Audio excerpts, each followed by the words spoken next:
తెలంగాణ ప్రజా ప్రతినిధుల సిఫార్సు లేఖలపై శ్రీవారి దర్శనాలు కల్పిస్తామంటూ ఏపీ ప్రభుత్వం టీటీడీ పాలక మండలి చేసిన ప్రకటన అమలు చేయాలని BJP MP Raghunandan Rao demand చేశారు.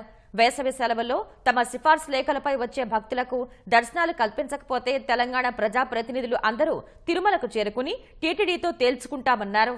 వీఐపీ ప్రారంభ విరామ దర్శన సమయంలో ఆయన తిరుమల శ్రీవారిని దర్శించుకున్నారు. ఉమ్మడి ఆంధ్రప్రదేశ్ రాష్ట్రంలో 294 మంది ఎమ్మెల్యేలకు దర్శనాలు, గదులను ఆ రోజున టీటీడీ కేటాయించేదన్నారు. వెంటనే ఈ విషయంలో టీటీడీ స్పందించాలంటూ రఘునందన్ రావు డిమాండ్ చేశారు. తెలంగాణ ప్రాంత ఎమ్మెల్యేలు, ఎంపీలు, ఎమ్మెల్సీలు ఇస్తున్న ఉత్తరాలని చంద్రబాబు నాయుడు గారి ప్రభుత్వం వచ్చిన తర్వాత ఫిబ్రవరి 1వ తారీఖు నుంచి హానర్ చేస్తామని చెప్పి కొత్త కమిటీ బీఆర్ నాయుడు గారి నాయకత్వంలో చెప్పడం జరిగింది. Now we're in the mid of March. వెంటనే బోర్డు అత్యవసర సమావేశాన్ని ఏర్పాటు చేయాలి. ముఖ్యమంత్రి చంద్రబాబు నాయుడు గారు స్పందించాలి. తెలంగాణ ప్రాంత ప్రజాప్రతినిధులు వెంటనే కోరుతున్నటువంటి డిమాండ్, మా ఉత్తరాలని హానర్ చేయాలి, మా ప్రాంతం నుంచి వచ్చినటువంటి భక్తులకి సౌకర్యాలు కల్పించాలి, దర్శనాలు ఇప్పించాలి. It is purely demand of the Telangana people, irrespect of the parties.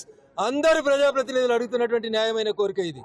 ఎండాకాలం సెలవులలో బరాబర్ ఉత్తరాలు పంపిస్తాం. మా ఉత్తరాలను ఆనర్ చేయకపోతే అందరూ ప్రజాప్రతినిధులు ఒక రోజు వస్తాం.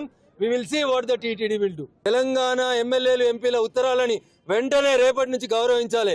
EO and the TTD board chairman has to respond on this.